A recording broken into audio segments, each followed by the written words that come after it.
पुनः आपको Edu global study में आपका बहुत बहुत स्वागत है। चलिए आज एक पुनः आप लोग को ज्योग्राफी के क्लास को कंटिन्यू करते हुए एक नया और शानदार और पूरे ज्योग्राफी को यदि आपको सीखना है, पूरे ज्योग्राफी का कंसेप्ट यदि बनाना है तो इस अक्षांश रेखा देख ले लिखा हुआ जिस तरह से पृथ्वी की अक्षांश लैटिट्यूड ऑफ द अर्थ, इस चैप्टर को इस क्लास को बहुत ही बारीकी से समझना होगा। हम इस पे आपको एक भी थोड़ा भी समय इसको स्किप मत कीजिएगा। यदि आप ज्योग्राफी पे अपना पकड़ बनाना चाहते हैं तो आपको इस क्लास का वीडियो संपूर्ण रूप से देखना होगा, ठीक है। तो जैसे हम लोग अक्षांश रेखा की बात कर रहे हैं, इस टॉपिक में पृथ्वी की अक्षांश रेखा का हम लोग चर्चा करेंगे। और यदि कोई कठिनाई होगी तो मुझे कमेंट बॉक्स में आप मुझे कमेंट करेंगे और वहाँ पर मैं कोशिश करूँगा अगले क्लास में आपको, या अगला कोई भी क्लास होगा तो हम आपकी समस्याओं को सॉल्व करें, क्योंकि बिना अक्षांश को समझे हुए पृथ्वी के ना आप तो इंडियन ज्योग्राफी समझ पाएंगे ना तो वर्ल्ड ज्योग्राफी समझ पाएंगे। इसलिए आप लोगों को मैं हम्बली रिक्वेस्ट है जो इस टॉपिक को बहुत ही बारीकी से समझे और एकदम आप जो कॉपी बना रहे होंगे सीरीज का, हमारा ये लगभग 11वां क्लास हो रही है, तो एकदम सिस्टमेटिक ढंग से सभी पॉइंट को एक प्रॉपर वे से आप नोट बनाते जाइए, रिवीजन करते जाइए और फिर हम लोग आगे बढ़ेंगे। जिस तरह से आपके लिखा हुआ है पृथ्वी की अक्षांश लैटिट्यूड ऑफ द अर्थ, आप बहुत बार सुने होंगे अक्षांश रेखा, लेकिन आज की क्लास को यदि बारीकी से आप समझ लेंगे तो सारा कंसेप्ट आज डॉट क्लियर हो जाएगा। आइए कैसा है देखिए, लिखा हुआ है अक्षांश रेखा। देखिए अक्षांश रेखा जो होता है वह पृथ्वी पे होता है, हमारे भारत से भी गुजरता है, सुने होंगे। जो कर्क रेखा की बात सुने होंगे, मकर रेखा की बात करेंगे, ये सब स्पेशली रूप से अक्षांश रेखा ही है। विषुवत रेखा का नाम सुने हैं, आर्कटिक रेखा का नाम सुने हैं, अंटार्कटिक रेखा का नाम सुने हैं। ये टोटल का टोटल स्पेशल केस है अक्षांश रेखा का। तो वास्तविक रूप से सभी अक्षांश रेखा ही है, लेकिन आइए सबसे पहले हम लोग अक्षांश रेखा देखिए। अक्षांश रेखा के बारे में सबसे पहले यह पहला पॉइंट, इसके बारे में यदि जानना है तो यह पहला पॉइंट याद रखना पड़ेगा। अक्षांश रेखा के बारे में, यह एक काल्पनिक रेखा है, यह एक काल्पनिक रेखा है। काल्पनिक रेखा का मतलब हुआ वास्तव में पृथ्वी पर कहीं भी यह रेखा दिखाई नहीं देता है। हम लोग पृथ्वी को अध्ययन करने के लिए, पृथ्वी को समझने के लिए हम लोग इसको बना दे हैं। इसका लोकेशन, किसी चीज़ को समझना है, किसी का एक्यूरेट कोई स्थान को चिन्हित करना है तो हम अक्षांश और देशांतर के माध्यम से इसको समझते हैं। इसलिए याद रखेंगे, कभी भी पूरे पृथ्वी पर आप घूम लेंगे तो कहीं भी अक्षांश रेखा आपको कहीं मिलेगा नहीं। इसलिए सबसे पहली बात है, अक्षांश रेखा एक काल्पनिक रेखा है। नंबर 1 पॉइंट है। आप देखिए, जैसे मान के चलिए ये पृथ्वी है और ये पृथ्वी पर, यह पृथ्वी है और पृथ्वी पर ये जो रेखा है वास्तविक रूप से ये रेखा नहीं है। ये देखिए, ये जो बना रहे हैं इसी को कहते हैं अक्षांश रेखा, यही है अक्षांश। इस तरह से ये क्या ऐसे इतना ही दूर नहीं है, ये पूरा का पूरा घुमा हुआ। जैसे आइए हम लोग मैप के माध्यम से समझते हैं। देखिए हमारे पास ये मैप है इसी तरह से, तो ये जो घुमा हुआ है पूरा, देखे होंगे कभी ग्लोब देखे होंगे तो बारीकी से उसको देखिएगा, तो इस पर बारीकी से बहुत सा लाइन बना, वृत्त बनाया हुआ है जो पृथ्वी को बनाया हुआ, और बीच में एक ये देख रहे हैं इस तरह से लाइन है, ये सब पूरा का पूरा वृत्त है। तो उसको हम रेखा नहीं कह के वृत्त रेखा कहेंगे। तो अक्षांश क्या है? एक वृत्त रेखा है, एक वृत्त बनाया हुआ है इस पर। तो इसलिए हम लोग, ये इमेजिनरी रेखा तो है लेकिन वास्तविक रूप से इसको बात करें तो दूसरी पॉइंट याद रखेंगे इसके बारे में। अक्षांश रेखा, अक्षांश रेखा एक वृत्त रेखा है, वृत्त रेखा है। मतलब क्या? एक वृत्त के समान पृथ्वी पर बना हुआ है ऊपर से। यहाँ तो हमारे पास 2D फिगर है ना, तो इसको देख तो नहीं सकते, खाली फ्रंट से देखेंगे, लेकिन वास्तविक रूप से ये पृथ्वी पर घिरा हुआ है। जैसे ये सब बना हुआ है, ये इतना ही नहीं है, पूरे पृथ्वी को घुमा हुआ है। यहाँ पर भी देखेंगे ये सभी पृथ्वी को इस प्रकार से घुमाया हुआ है इसलिए अक्षांश रेखा काल्पनिक रेखा के साथ साथ ये एक प्रकार का वृत्त रेखा है। इतना इतना बात समझ गए आप लोग। चलिए, इतना बात समझने के बाद हम लोग तीसरा पॉइंट को याद रखेंगे। अब आइए, वृत्त कभी कभी पूछा जाता है पृथ्वी पर टोटल अक्षांश की संख्या कितना है। तीसरा पॉइंट हमारा है कुल अक्षांश। देखिए, कुल अक्षांश की बात हुआ पूरे पृथ्वी पर, याद रखिएगा कुल अक्षांश जो है 181 है, मतलब 90 प्लस 90 प्लस 1। समझने की कोशिश करेंगे। कुल अक्षांश पूछा जाएगा पृथ्वी पर कितना है, तो हमारा आंसर होगा 181, 90 प्लस 90 प्लस 1। लेकिन हमसे ये पूछ दिया जाए चौथा नंबर कुल अक्षांश रेखा, कुल अक्षांश रेखा शब्द लगा दिया जाए या वृत्त रेखा लिखा दिया जाए, तो 181 माइनस 2 बराबर 179। ये समझ लेंगे। दोनों काफ़ी महत्वपूर्ण डाटा है, इसको मैं समझा देता हूँ ये वास्तविक में है क्या। देखिए, सबसे पहले ये पृथ्वी है, तो पृथ्वी के इस बिंदु पे इसको कहते हैं नॉर्थ पोल, और नॉर्थ पोल एक प्रकार की पॉइंट है, ये रेखा नहीं है, बिंदु है ये। और यहाँ पर एक साउथ पोल है, ये भी आपका एक पॉइंट है, लेकिन नॉर्थ पोल और साउथ पोल एक प्रकार की अक्षांश है। एक बात ये आप याद रखेंगे नोट करके, आपसे पूछा जाए नॉर्थ पोल क्या है, तो अक्षांश है, और साउथ पोल क्या है, तो ये भी आपका एक अक्षांश है, रेखा नहीं है। रेखा ये बिंदु है, क्योंकि नॉर्थ पोल और साउथ पोल एक लाइक है, ये पॉइंट, ना इसमें लंबाई होती है, ना चौड़ाई होती है, ना ऊंचाई होती है। लेकिन रेखा किसको कहते हैं, जिसमें लंबाई हो। तो नॉर्थ पोल और साउथ पोल एक बिंदु है, पॉइंट की तरह बिहेव करता है। इसलिए जब भी पृथ्वी पर अक्षांश रेखा कहा जाए तो नॉर्थ पोल और साउथ पोल को घटाएंगे, क्योंकि नॉर्थ पोल और साउथ पोल दो होता है। इसलिए जब भी पृथ्वी पर कुल अक्षांश रेखा पूछा जाए आपसे, तो 181 माइनस 2 बराबर 179। और जब कुल अक्षांश पूछा जाए तो हमारा नॉर्थ पोल और साउथ पोल भी अक्षांश है, इसलिए हम कह सकते हैं टोटल अक्षांश पृथ्वी पर 181 है, 181। तो ये बात आप समझ में आ गया होगा। अब आइए, तो नॉर्थ पोल और साउथ पोल अक्षांश है, इसलिए हमारे पृथ्वी पर दो पोल है, इसलिए घटा दिए। और जब अक्षांश की बात पूछा जाए तो यहाँ पर कहेंगे 181। तो पूरे पृथ्वी पर अक्षांश 181 और पूरे पृथ्वी पर कुल अक्षांश रेखा 179 हो गया। अब आइए बात करते हैं, थोड़ा आगे और बढ़ते हैं। जैसा कि ये हम जानते हैं विषुवत रेखा है, ये देखिए ये विषुवत रेखा है, हम इसका नामांकन करेंगे। ये विषुवत रेखा है आपका, ये विषुवत रेखा। मैंने पिछले क्लास में भी बताया था विषुवत रेखा एक अक्षांश रेखा है, विषुवत रेखा एक अक्षांश रेखा है। ठीक है, इतना तक समझ गए। विषुवत रेखा से ऊपर वाले पार्ट को कहते हैं उत्तरी गोलार्ध। ये हो गया उत्तरी गोलार्ध, उत्तरी गोलार्ध। और जो नीचे वाला है उसको कहते हैं हम लोग दक्षिणी गोलार्ध, दक्षिणी गोलार्ध। नीचे वाला पॉइंट को हम लेंगे उत्तरी गोलार्ध, और ऊपरी वाले, क्योंकि मैंने पीछे क्लास में ये वाले जो देख रहे हैं इसको कहते हैं उत्तरी गोलार्ध, और ये वाला जो पॉइंट है मेरा नीचे वाला जो पार्ट बना हुआ है इसको कहते हैं दक्षिणी गोलार्ध। ये हो गया आपका दक्षिणी गोलार्ध।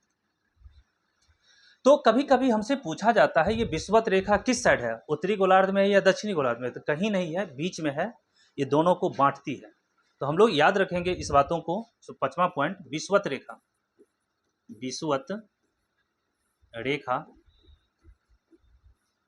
एक अक्षांश रेखा है, एक अक्षांश रेखा है और सबसे बड़ी अक्षांश रेखा है। वेरी वेरी इंपॉर्टेंट, पूरा पूछा जाएगा 181 में सबसे बड़ी अक्षांश रेखा कौन है, तो ये विषुवत रेखा जो बनाया हुआ है वो पृथ्वी की सबसे बड़ी अक्षांश रेखा है वास्तव में।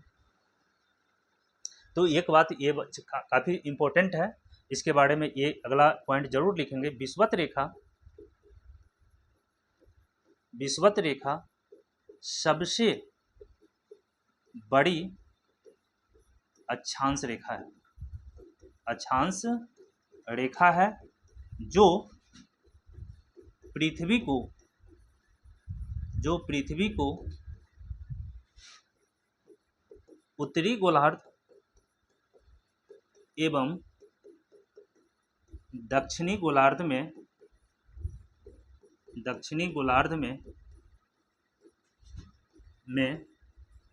बांटती है।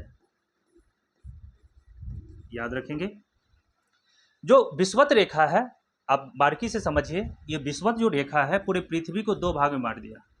ऊपर वाले पार्ट को कह दिए उत्तरी गोलार्ध और नीचे वाले पार्ट को कह दिए दक्षिणी गोलार्ध।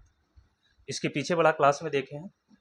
अब हम लोग को क्वेश्चन यहाँ से, आप ये सारे पॉइंट को नोट कर लीजिए, हम आगे बढ़ते हैं। इसी में अभी बहुत सा चीज़ हमको समझाना है। तो एक पॉइंट यह एक काल्पनिक रेखा है, अक्षांश रेखा एक वृत्त रेखा है। कुल अक्षांश पूछा जाएगा तो 181 कहेंगे, और कुल अक्षांश रेखा कहा जाए तो 179 कहेंगे, जिसमें नॉर्थ पोल और साउथ पोल भी एक प्रकार की अक्षांश है और सबसे छोटी अक्षांश है। जिस प्रकार से सबसे बड़ी अक्षांश रेखा पूछा जाए तो विषुवत रेखा, और यदि आपसे पूछा जाए सबसे छोटी अक्षांश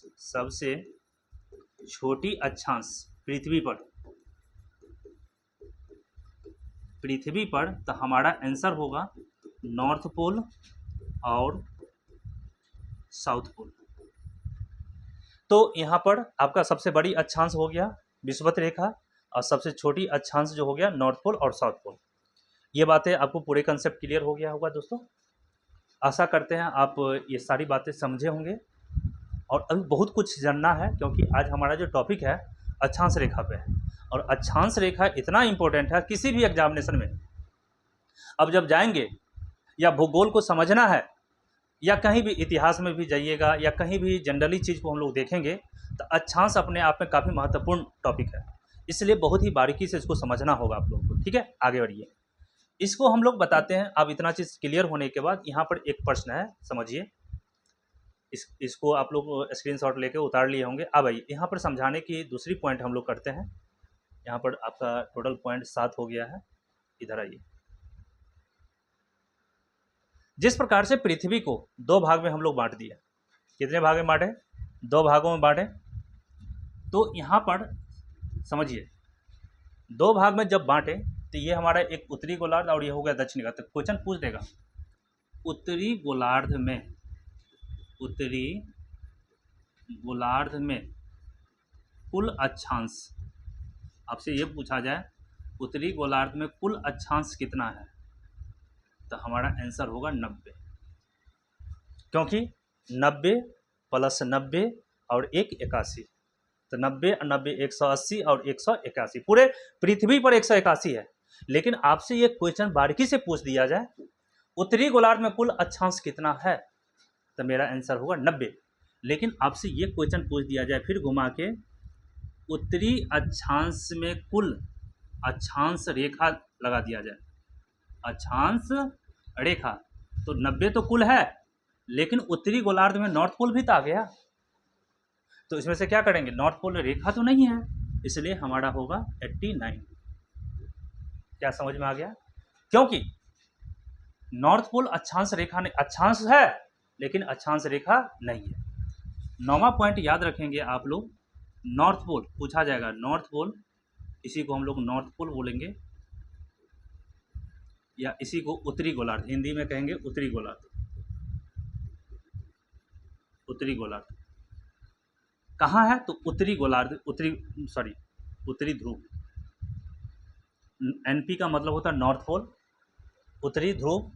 और पूछा जाएगा उत्तरी ध्रुव है कहाँ, तो कहिएगा उत्तरी गोलार्ध में स्थित है, उत्तरी गोलार्ध में स्थित है। आशा करते हैं आप लोग समझ रहे होंगे। अगला पॉइंट को समझने की कोशिश करते हैं।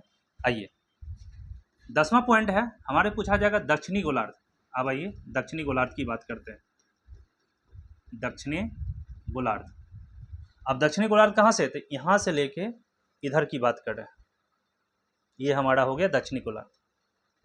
तो दक्षिणी गोलार्ध की बात करें तो दक्षिणी गोलार्ध में कुल अक्षांश, फिर यहाँ पर पूछा जाएगा कुल अक्षांश कितना है।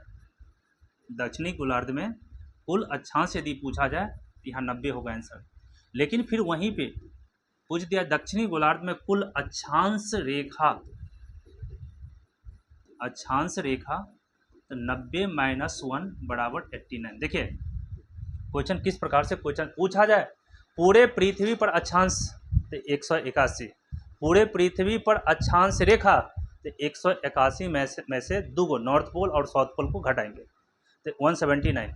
लेकिन आपसे पूछा जाए उत्तरी गोलार्ध में कुल अक्षांश तो 90 ही होगा, क्योंकि विषुवत रेखा बीच में न तो उत्तरी गोलार्ध में है न तो दक्षिणी गोलार्ध में है। देख लीजिए, तो उत्तरी गोलार्ध में 90, लेकिन उत्तरी गोलार्ध में कुल अक्षांश रेखा पूछ दिया जाए तो टोटल हम तो समझते हैं यहाँ से यहाँ तक 90 है, लेकिन नॉर्थ पोल जो है हमारा अक्षांश रेखा तो नहीं ना है, तो वहाँ से फिर मैंने क्या करेंगे, एक को घटा देंगे तो 89 हो जाएगा। उसी प्रकार से दक्षिणी गोलार्ध में भी हो जाएगा। दक्षिणी गोलार्ध में कुल अक्षांश तो 90 और दक्षिणी गोलार्ध में कुल अक्षांश रेखा तो 90 - 1 = 89। और यहाँ पर जो साउथ पोल है याद रखेंगे, यानी south pole SP, south pole, वो साउथ पोल जो होता है दक्षिणी ध्रुव, दक्षिणी ध्रुव वो दक्षिणी गोलार्ध में स्थित है, दक्षिणी गोलार्ध में स्थित है। तो इस प्रकार से आपने कुछ बेसिक बातों को समझ गए होंगे। सो बताइए किस प्रकार से हम लोग को कंसेप्ट क्लियर हुआ। पूरे पृथ्वी पर अक्षांश रेखा, देशांतर रेखा, दक्षिणी गोलार्ध में, उत्तरी गोलार्ध में अक्षांश रेखा, अक्षांश, ये सारी कंसेप्ट क्लियर हो गया। तो आप लोग इसको क्या करना है, एक बार स्क्रीनशॉट लीजिए 12 पॉइंट का, ये 12 इसका भी ले लीजिए, आप लोग लीजिए इसका, और इधर का भी आप लोग ले लीजिए। आशा करते हैं सारा चीज़ आपको समझ में आया होगा।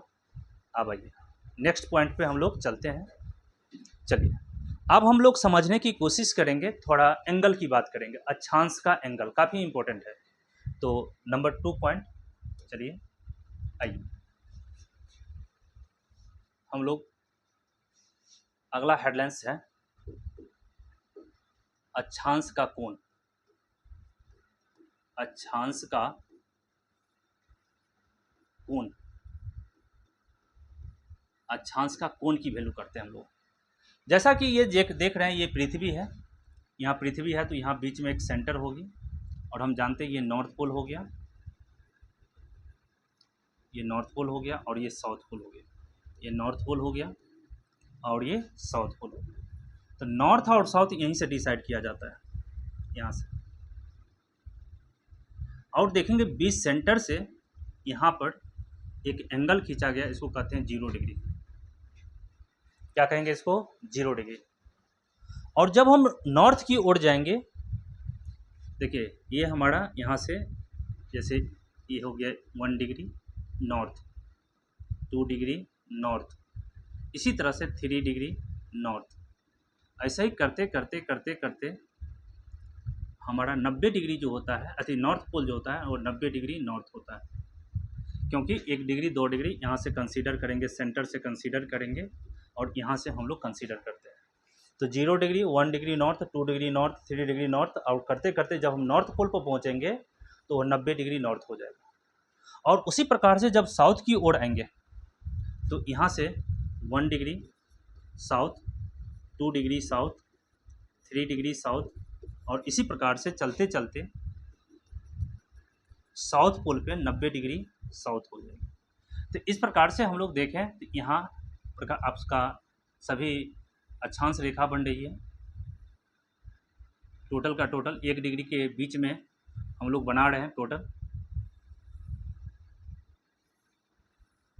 इसी तरह से 3 डिग्री पर जाएगा, 2 डिग्री पर जाएगा, और 1 डिग्री पर जाएगा। उसी प्रकार से हम लोग साउथ पोल में जब आएंगे तो 90 degree, 89 degree, 88 degree, 87 degree, 86 degree. इसी तरह से ढेर सारा यहाँ पर अक्षांश रेखा, लेकिन ये सभी अक्षांश रेखा साउथ पोल में होगा, यहाँ पे साउथ पोल में होगा। 3 डिग्री, 2 डिग्री और 1 डिग्री। तो हम लोग अक्षांश कोण की बात करेंगे तो हम जिस प्रकार से 1 degree, 2 degree, 3 degree, 90 degree north हो गया, तो यहाँ हम लोग यहाँ पर एक पॉइंट लिखेंगे, कुल या कुछ विशेष अक्षांश रेखा। देखिए अभी हम लोग 5-7 कुछ अक्षांश रेखा का नाम लिखेंगे जो पृथ्वी पर विशेष रूप से इसका बहुत अपना मूल्य है। जैसे हम जानते हैं टोटल का टोटल 181 अक्षांश रेखा है, तो क्या 181 अक्षांश रेखा को एक एक कर पढ़ना सही नहीं है, लेकिन हम कुछ अक्षांश रेखा का कुछ विस्तृत जानकारी हम लोग लेंगे। पहले एक बात ये समझना है, जैसे यहाँ पर जो देख रहे हैं 2 अक्षांश की, क्या सभी अक्षांश रेखा आपस में बराबर है? तो नहीं, सभी अक्षांश एक दूसरे से भिन्न है। जो विषुवत रेखा पर वो सबसे बड़ी है और यहाँ पर है जो सबसे छोटी है। तो क्या सभी, आपसे पूछा जाए पृथ्वी पर सभी अक्षांश रेखा की लंबाई बराबर है या समान है या असमान है? तो सभी अक्षांश रेखा एक दूसरे से असमान है। तो पहला पॉइंट हमारा बनता है, यहाँ पर एक पॉइंट को चर्चा करेंगे। यहाँ पर पॉइंट नंबर 1, पृथ्वी पर सभी अक्षांश आपस में, पृथ्वी पर सभी अक्षांश आपस में असमान है, असमान लंबाई का है, असमान लंबाई का है। कोई भी अक्षांश, या तो हो सकता है उत्तरी गोलार्ध और दक्षिणी गोलार्ध का 2 लिया जाए तो समान हो जाएगा, लेकिन हम उत्तरी गोलार्ध या दक्षिणी गोलार्ध की बात करें, अलग अलग की बात करें, तो यहाँ पर आपका जितना भी अक्षांश रेखा होगी सभी एक दूसरे से असमान लंबाई का होगा। इसलिए तो सबसे बड़ी अक्षांश रेखा आपका निकला विषुवत रेखा और सबसे छोटी अक्षांश नॉर्थ पोल और साउथ पोल हो गया। तो यहीं से हमारा सवाल बन जाती है, सब असमान है तो पॉइंट क्या होगा? सबसे बड़ी अक्षांश कौन होगा? सबसे बड़ी अक्षांश जो होगी यहाँ पे पृथ्वी पर रेखा जो होगा वो विषुवत रेखा होगा, विषुवत रेखा। और विषुवत रेखा का जो कोण होता है सेंटर से वो 0 डिग्री होता है, ना इसके साथ नॉर्थ लगाएंगे ना साउथ लगाएंगे। इसके बाद बी है, सबसे छोटी की बात करें, सबसे छोटी अक्षांश की बात करें पृथ्वी पर, तो हमारा होगा नॉर्थ पोल और साउथ पोल होगा। जैसे नॉर्थ पोल की वैल्यू 90 डिग्री नॉर्थ होगा और साउथ पोल की वैल्यू जो होगा वो 90 डिग्री साउथ होगा। क्या क्या बारीकी से देखिए, अभी थोड़ा हमको समझना पड़ेगा बारीकी से, बहुत ही क्लास को हम स्लो पढ़ा रहे हैं, क्योंकि बिना इसको समझे हुए जब हम लोग आएंगे इंडियन ज्योग्राफी पर जब हम पढ़ाएंगे तो वहाँ पर बहुत सी अक्षांश और देशांतर का चर्चा होगा। तो ये चीज़ आप यदि पहले से जान के रखेंगे तो आपको बहुत ही आसानी से, बहुत ही बारीकी से समझ जाएंगे मैटर को। इसलिए इस बातों को थोड़ा समझेंगे, क्या बोल रहे हैं नहीं बोल रहे हैं, उस बातों को थोड़ा समझिए। तो यहाँ पर आइए, सबसे बड़ी अक्षांश रेखा विषुवत रेखा 0 डिग्री और सबसे छोटी अक्षांश नॉर्थ पोल और साउथ पोल है, उसको हमको समझना है। चलिए आगे बढ़ते हैं। तो कुछ विशेष अक्षांश रेखा जो है पृथ्वी पर है उसको हम लोग नाम लिखेंगे। तो सबसे पहले देखिए ये 0 डिग्री है, तो यहाँ पर कोशिश करिएगा 0 डिग्री अक्षांश रेखा का एक नाम दिया गया है। इसको मैंने आपको कितने बार बताया है, इस 0 डिग्री अक्षांश रेखा का नाम दे दिया गया है जिसका नाम है विषुवत रेखा। बार बार बोल रहा है विषुवत रेखा, विषुवत रेखा। और उसी प्रकार से 0 डिग्री, 1 डिग्री, 2 डिग्री, 3 डिग्री जाएंगे और कहीं ना कहीं एक लाइन आएगा जो मैं रेड कलर से यहाँ दिखा रहा हूँ, वो 23.5 डिग्री नॉर्थ होगा। इसका नाम दे दिया, सभी बच्चे लगभग जो जानते होंगे, इसी का नाम है कर्क रेखा। तो कर्क रेखा है क्या? तो एक प्रकार की अक्षांश रेखा है। तो याद रखिएगा अक्षांश रेखा में कर्क रेखा का जो मान होता है वो है कर्क रेखा। कर्क रेखा। तो कर्क रेखा की वैल्यू कितना है याद रखेंगे 23.5 डिग्री। और उसी तरह से आगे जाएंगे जब ऊपर, तो यहाँ पर एक और है आपको मिलेगा यहाँ पे 66.5 डिग्री, 66.5 डिग्री नॉर्थ, इसको कहते हैं आर्कटिक रेखा, आर्कटिक रेखा, आर्कटिक रेखा। इसके बाद जब हम लोग साउथ में आएंगे तो एक रेखा आएगा, यहाँ पर मान लेते हैं ये वाले, ये इसका नाम है 23.5 डिग्री साउथ, क्योंकि ऊपर जाएंगे तो नॉर्थ और नीचे आएंगे तो साउथ, तो 23.5 डिग्री साउथ, उसको कहते हैं हम लोग मकर रेखा, मकर रेखा। और जब इसके नीचे और आइएगा तो एक आएगा 66.5 डिग्री नॉर्थ साउथ, इसको कहते हैं अंटार्कटिक रेखा, अंटार्कटिक रेखा। और इसके बाद यही हमारा विशेष रूप से पृथ्वी पर, याद रखिएगा, पृथ्वी पर जो हमारा एक हो गया विषुवत रेखा, कर्क रेखा, आर्कटिक रेखा और नॉर्थ पोल, नीचे जब आएंगे मकर रेखा, अंटार्कटिक रेखा और 90 डिग्री साउथ पोल, ये सभी का सभी अक्षांश रेखा है। और विशेष रूप से इसको हम लोग जानेंगे, उसकी एंगल की वैल्यू को याद रखेंगे और उस पर विशेषता क्या है उसकी भी चर्चा हम लोग करेंगे। तो ये जितने भी मैंने बताया उसका हम एक लिस्ट बना देते हैं। देखिए नंबर 2 की बात करेंगे तो यहाँ कुछ अक्षांश का नाम लिखेंगे, अक्षांश रेखा, इसका कोण का वैल्यू रखेंगे, एकदम पूछा गया है। तो नंबर 1 की बात करेंगे तो देखिए सबसे पहले हम लोग बात करेंगे, सबसे पहले नॉर्थ पोल की बात करेंगे। क्या नॉर्थ पोल एक अक्षांश है? हाँ अक्षांश रेखा है, अक्षांश है, रेखा तो नहीं है, जिसका वैल्यू याद रखिएगा 90 डिग्री नॉर्थ होता है। नॉर्थ पोल की वैल्यू पूछा जाएगा कोण में क्या होती है, तो 90 डिग्री नॉर्थ होता है। कहाँ पर होती है? तो यहाँ पर होता है। कहाँ से मेजर किए? तो 0 डिग्री विषुवत रेखा से बात की। तो यहाँ पर याद रखिएगा नॉर्थ पोल की वैल्यू 90 डिग्री नॉर्थ होता है, नॉर्थ पोल, उत्तरी ध्रुव जिसको कहते हैं हम लोग, ठीक है। इसके बाद नॉर्थ पोल के नीचे जब आएंगे तो हमारा होगा आर्कटिक रेखा, एक है आर्कटिक रेखा। और आर्कटिक रेखा का जो वैल्यू होती है वो इससे जस्ट कम होगा, 66.5 डिग्री नॉर्थ होगा।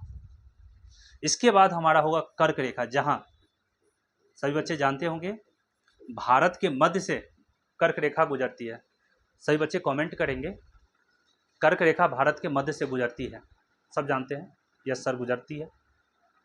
लेकिन कितने राज्यों से गुजरती है वो आपको कमेंट करके बताना है। सो भारत के कितने राज्यों से कर्क रेखा गुजरती है, जो कि हम आगे पढ़ेंगे काफ़ी डिटेल्स में, और ये भी बताना है सो कर्क रेखा की लंबाई सबसे अधिक किस राज्य में है, और कर्क रेखा की सबसे कम लंबाई किस राज्य में है, दोनों को कमेंट बॉक्स में आंसर डालिए आप लोग।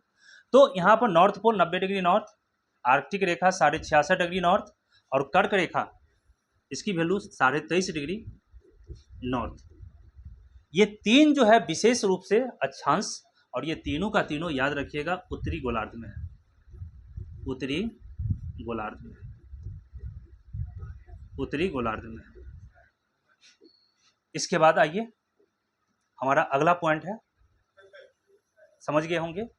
इसके बाद हमारा है विषुवत रेखा, विषुवत रेखा, या इसी को हम लोग भूमध्य रेखा भी बोलते हैं, भूमध्य रेखा। और ये जो है इसकी जो वैल्यू होती है वो 0 डिग्री है, न नॉर्थ के साथ है न साउथ के साथ है, इसलिए हम सिर्फ 0 डिग्री लगाए हैं यहाँ पे, नॉर्थ और साउथ कुछ भी नहीं लगाएंगे। और ये कहाँ है? पृथ्वी के मध्य है, पृथ्वी के मध्य से गुजरती है, पृथ्वी के मध्य से गुजरती है, समझ गए। अगला है 3 रेखा और है, इस 3 रेखा को चर्चा करते हैं। तो आइए यहाँ पर एक है मकर रेखा, मकर रेखा, इसके बाद अंटार्कटिक रेखा, अंटार्कटिका रेखा, और एक है साउथ पोल, दक्षिणी ध्रुव, साउथ ध्रुव। देखिए थोड़ा समझने की कोशिश करेंगे हम लोग। अब आइए सभी बच्चे इसको नोट कर लीजिए, स्क्रीनशॉट ले लीजिए, हम लोग आगे बढ़ते हैं। चलिए अब यहाँ पर देखिए, यहाँ पर कोशिश कीजिएगा, मकर रेखा सेम टू सेम, यहाँ पर देखिए कर्क रेखा का मान 23.5 डिग्री नॉर्थ और मकर रेखा दोनों सेम ही है, लेकिन यहाँ 23.5 डिग्री इसकी भी वैल्यू होगी, लेकिन यह नॉर्थ उत्तरी गोलार्ध में है, ये दक्षिणी गोलार्ध में है, इसलिए साउथ लगेगा। क्या समझ गए आप लोग? तो कर्क रेखा की वैल्यू 23.5 डिग्री नॉर्थ और मकर रेखा की जो वैल्यू होती है 23.5 डिग्री साउथ होती है, क्योंकि कर्क रेखा आपका पड़ेगा उत्तरी गोलार्ध में, लेकिन मकर रेखा ये दक्षिणी गोलार्ध में पड़ती है, इसलिए इस बातों को ख्याल रखेंगे। आइए आगे चलते हैं। अंटार्कटिक रेखा same to same 66.5 degree south, क्योंकि सुनिएगा आर्कटिक रेखा इसलिए नाम पड़ा क्योंकि यह रेखा आर्कटिक महासागर से गुजरती है। आर्कटिक महासागर से गुजरने के कारण इस रेखा का नाम आर्कटिक रेखा पड़ा। और अंटार्कटिक रेखा यह अंटार्कटिक महासागर से गुजरती है, इसलिए इस रेखा का नाम अंटार्कटिक रेखा पड़ा, जो कि यहाँ पर है, देख रहे हैं यहाँ पर। और ये वाला जो है आपका मकर रेखा, इसकी विशेषता हम लोग काफ़ी करेंगे अभी, क्योंकि अक्षांश अपने आप में काफ़ी महत्वपूर्ण है, भारत के दृष्टिकोण से भी पढ़ेंगे, लेकिन अभी हम लोग पूरे अक्षांश को थोड़ा बारीकी से समझिए। तो यहाँ पर हमारा जो है मकर रेखा, अंटार्कटिक रेखा और साउथ पोल, ये भी अपने आप में अक्षांश रेखा है, अक्षांश है, ये सभी का सभी अक्षांश रेखा है, लेकिन ये सभी का सभी दक्षिणी गोलार्ध में स्थित है। कोई पूछा जाएगा किस गोलार्ध में है, ये सभी का सभी दक्षिणी गोलार्ध में स्थित है, दक्षिणी गोलार्ध में स्थित है। इसके बाद तीसरा पॉइंट वेरी वेरी इंपॉर्टेंट है, इस बात को थोड़ा समझिए। हमारे पास पृथ्वी पर टोटल का टोटल, जो जिस प्रकार से आप लोग देख रहे हैं, पृथ्वी पर टोटल का टोटल 181 अक्षांश रेखा है, और सभी अक्षांश रेखा एक दूसरे से भिन्न है, किसी की भी लंबाई एक जैसा नहीं है। लेकिन एक बात यहाँ पर हमको समझना होगा, दो अक्षांश रेखा के बीच की दूरी क्या होती है। देखिए यहाँ पर एक बात, यहाँ वेरी वेरी इंपॉर्टेंट डाटा है आपके पास, आपसे पूछा जाए दो अक्षांश के बीच की दूरी सभी जगह समान होती है? यस, समान होती है, क्योंकि बहुत ही देखिए, दो अक्षांश की लंबाई बराबर नहीं होगी, लेकिन दो अक्षांश के बीच की दूरी सभी अक्षांशों के बीच बराबर होगी, ये कहना हुआ। तो यहाँ पर एक इस बातों को थोड़ा हम लोग बारीकी से लिखेंगे। क्या लिखेंगे?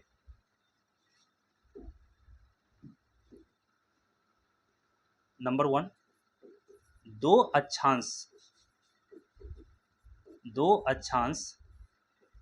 आपस में बराबर लंबाई की नहीं होगी। नंबर 2, दो अक्षांशों के बीच की दूरी हमेशा बराबर होती है, और दोनों बीच तो क्या होगा, दैट इज दो अक्षांश के बीच की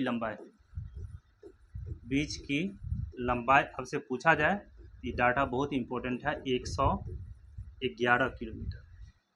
यदि आपसे पूछा जाए सब बताइए दो अक्षांश के बीच की दूरी कितना होता है, दो अक्षांश के बीच की दूरी कितना होता है, तो 111 किलोमीटर है। कैसे? सो देखिए यहाँ पर बात को समझिए थोड़ा।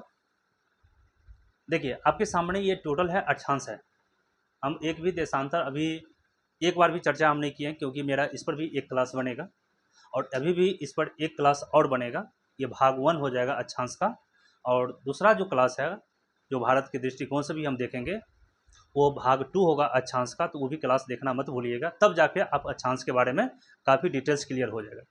तो मैंने यहाँ पर जो देखिए जितने भी अक्षांश है, सबसे बड़ी लंबाई उससे छोटा ये है, इससे छोटा ये है, करते करते यहाँ 0 हो गया है। तो क्या लगता है जितने भी अक्षांश या कोई आपस में बराबर है? तो कोई भी अक्षांश पृथ्वी पर दो समान लंबाई का नहीं है। लेकिन दो अक्षांश के बीच की दूरी, मैंने कहा आपसे ये पूछा जाए दो अक्षांश के बीच की दूरी, देखिए जैसे ये एक अक्षांश ये है और एक अक्षांश है, दोनों की लंबाई अलग अलग है। जैसे मान लीजिए ये L1 है और ये L2 है, तो L1 कभी भी बराबर नहीं होगा L2 का।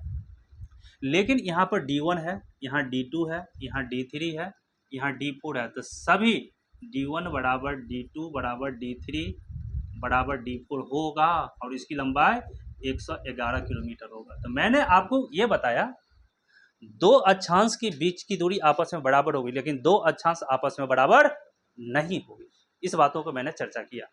L1 कभी भी L2 के बराबर नहीं होगी, लेकिन L1 और L2 के बीच की दूरी आपस में पूरे अक्षांश में, पूरे पृथ्वी पर आपस में बराबर होगी और इसकी वैल्यू 111 किलोमीटर होगी। तो इस प्रकार से आपको इस क्लास में अक्षांश क्या होती है, कुल कितने अक्षांश होती है, उसका अक्षांश की कोण कितना होता है, उस बातों को मैंने चर्चा किया। नेक्स्ट वीडियो में, नेक्स्ट क्लास में अक्षांश रेखा पर हम लोग प्रश्न देखेंगे और सुने होंगे पृथ्वी पर उष्णकटिबंधीय, शीतोष्ण कटिबंधीय, शीत कटिबंधीय, ये क्या बात होती है, सभी इसी का खेला है। और हम लोग ये भी जानते हैं कि भारत का अक्षांशीय विस्तार कितना है, बिहार का कर्क रेखा वगैरह से चर्चा करेंगे। ये काफ़ी महत्वपूर्ण प्रश्न बनेगा। तो अभी इस पर एक क्लास हम लोग प्रश्न सहित कुछ और कंटेंट बचा हुआ है, उसको चर्चा करते हुए तब ये हमारा ख़त्म होगा। इसी के साथ हम लोग इस क्लास को एंड करते हैं। आपने लास्ट तक वीडियो को देखा, इसके लिए बहुत बहुत धन्यवाद। और यदि क्लास आपको अच्छा लगा तो लाइक, कमेंट और शेयर ज़रूर कीजिए। और कुछ यदि आपको कुछ और चीज़ जानने की ज़रूरत है या कुछ विशेष टॉपिक पर मुझे क्लास लेना है आपको या जानना चाहते हैं, तो मुझे कमेंट बॉक्स में कमेंट कीजिए। मैं कोशिश करूंगा आपको उस टॉपिक पे भी क्लास प्रोवाइड करूं तब। ठीक है, तो फिर हम लोग एक अच्छे क्लास के साथ पुनः आपके सामने प्रस्तुत होंगे। तब तक के लिए आपसे विदा चाहते हैं। Thank you very much.